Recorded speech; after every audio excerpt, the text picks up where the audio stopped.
What's up, everyone? Back for another beer review, and today I'll be reviewing a beer from the Listermann Brewing Company, and they're out of Cincinnati, Ohio, and this is their Shamrock Shake, and this is the 2022 release. So they're calling this one an Irish Cream Stout. It comes in at 5.5% alcohol by volume, 25 IBUs at the time of review. This can is approximately 3 months old. I want to give a huge thanks and shout out once again to a very good friend of mine and a fellow beer tuber, Jay, over at This Guy's Thoughts for this beer. So huge thanks to him. In the description box, I'll post a link to Jay's channel along with the beer mail unboxing video I did that contains all the goodies he hooked me up with. And I'm glad he sent me this one because I've had an imperial version of this one that was barrel aged with coffee. It was delicious. I reviewed it a couple years ago. I think it was the night before St. Patrick's Day of 2020, I actually posted the review. I bought the bottle then back in September of 2019 because I actually went to Listermann's, and great little, I shouldn't say little, but great brewery, and I picked up some of their bottles. I still have some in my cellar. But when I saw that Jay sent me this one, I was like, cool, the regular non-barrel aged version, you know, no adjuncts outside of, I'd imagine this is like, they call it an Irish Cream Stout. I imagine there's lactose in here, maybe vanilla. I don't know, but sounds pretty good. So let's crack this one open and get into the glass and see what we got going on. So I'm up for an Irish Cream Stout, sure. Ooh. Little bit of a slight explosion, but we're fine. Give this a nice pour here. I'm using the New Holland's filthy pumpkin glass Jay sent my way because I like the glass. You know, it's not appropriate right now, considering by the time you see this review, it's going to be late May, maybe early June of 2022. So pumpkin beer is long gone. Anyway, pours out a beautiful deep dark brown color. The reason I say that, I don't know how it's going to come off on camera, but down at the bottom here, it has a cola look to it. It has like a dark brown because there's like almost a ruby red, like light brown tinge at the bottom you can see, but like it looks probably pitch black on camera. Has about a finger and a half of a straight up brown, really creamy looking head. Looks really nice though. Nice. Now there's condensation went on glass because I didn't have room in my darker beer fridge. Typically I keep that in like the low 50s. Had to be in the regular fridge, so I just pulled this out of the fridge and like let it warm up for like 20-25 minutes. Oh, nice. Now I don't think they use coffee in here. You know, Irish cream. Sometimes, typically Irish cream is what? Irish whiskey, like heavy cream or cream in general, and then there's a lot of different ones. Sometimes you coffee and chocolate and vanilla and whatnot.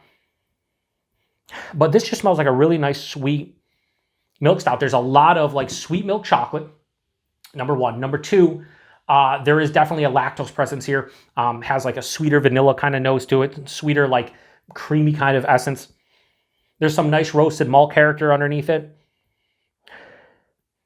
Maybe a slight coffee probably coming from the malt itself.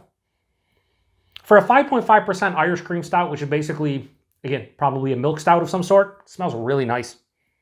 Definitely smells sweeter though. It smells sweeter. Maybe a bit of caramel too. Yeah, sweet. Almost a sweet confectionery kind of smell to it. The vanilla is screaming now. Yeah, it smells really good. Let's get into it. Cheers, everyone. Thanks again, Jay.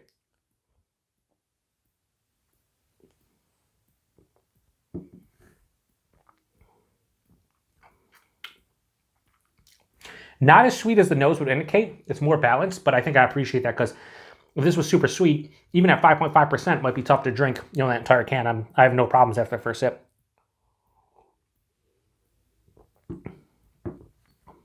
Real easy go. The body and mouthfeel. Body on this was like lower side of medium, approaching medium for 5.5%. It's nice. Somebody will see a beer like this and you just assume it's going to have a bigger mouthfeel, but it's 5.5%. You always got to keep that in mind. And I do because obviously I'm reviewing it, so that is what I need to know. But yeah, 5.5%.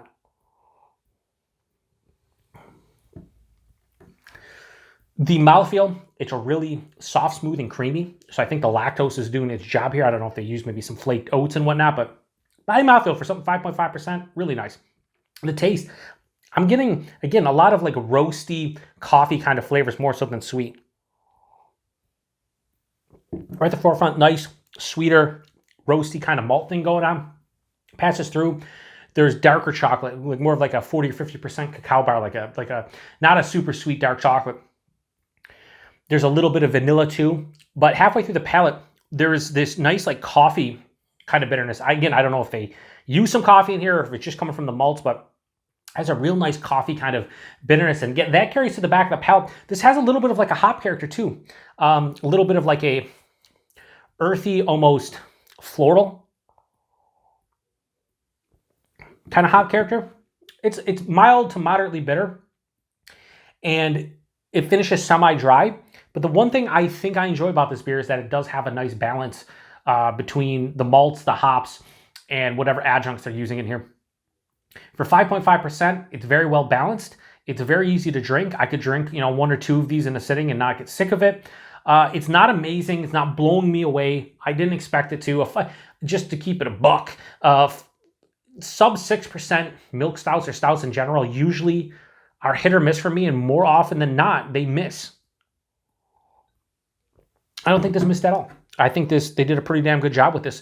I kind of see some influence of that barrel-aged imperial version that I did with the coffee. That one was definitely better than this, but again, they imperialized it, they barrel-aged it, and they threw coffee in it. So even though the coffee was faded, because I think at that point, that beer might have been close to a year old. But I think as a 5.5% Irish Cream Stout goes, they did a pretty damn good job with this one. So not much more I can say about it other than good job to Listermann. I'm going to pour the rest in here, see if it changes anything up, and then we'll give it a rating.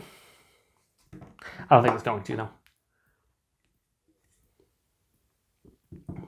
No, same. So, Shamrock Shake, the 2022 release from Listermann. No problems giving this one a straight 4 out of 5. We'll go 4 out of 5. I think that's fair. 4 out of 5 for this one. Not much more to say about it. Price and availability, I have no idea. If this comes in 4-packs, I would hope that it's not more than like $12 to $14 a 4-pack. Probably more in the 12 range. You're talking a 5.5% Irish Cream Stout. Like, shouldn't be more than $3 a can. And availability, I have no idea. This is where, Jay, hopefully you chime in. I know Listermann gets some distribution. I know locally, when I was in Cincinnati, I went to a bunch of different bottle shops, and there was a bunch of different Listermann stuff around. So yeah, anyway, if you've had this one before, or any prior vintage, or any variant, or any imperialized variant of this one, let me know what you thought about it. And if you've had this one specifically, let me know. I think, again, for a sub 6%, basically milk stout, I think they did a really good job with it. Personal preference, I think I would like to see a little more sweeter now as I'm drinking. I think it might lean a little bit more bitter, not as balanced as I thought after, maybe a 3 or 4 sips. So I think this would get a higher score, and I'd enjoy it more if there was a little bit more sweetness here, and it wasn't just all like, bitter and dark chocolate and coffee and whatnot. I think if there was maybe a sweet dark chocolate, it would balance it out a little bit, but I still think it's good. So, 5.5%, you can't even tell. You can't even tell, there's alcohol, and then you should nowadays at 5.5%. But anyway, thanks again to Jay. Thanks to everybody stopping by for another beer review here on the Beer Patrol. To the next one. Cheers.